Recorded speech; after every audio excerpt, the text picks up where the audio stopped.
Tesla car ரகசியம் உங்களுக்கு தெரியுமா? டெஸ்லா என்றால் அமெரிக்காவில் உள்ள ஒரு எலக்ட்ரிக் கார் மற்றும் சாஃப்ட்வேர் நிறுவனம். இது 2003இல் தொடங்கப்பட்டது. ஆனால் 2008இல் ஈலான் மஸ்க் அதில் முதலீடு செய்து சிஇஓ ஆனார்.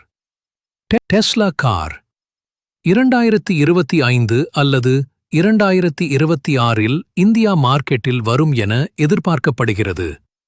ஆம், ஈலான் மஸ்க் 2024இல் இந்தியாவுக்கு வந்தார்.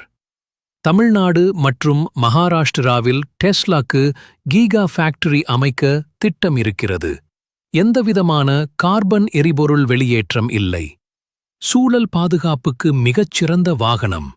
எமிஷன் என்ற காரணத்துக்காக பல நாடுகளில் அரசு சலுகை தருகிறது. இந்த மாதிரி வீடியோ வேணும், நான் வீடியோ சப்ஸ்கிரைப் பண்ணுங்க. பிடித்திருந்தால் லைக் பண்ணுங்க.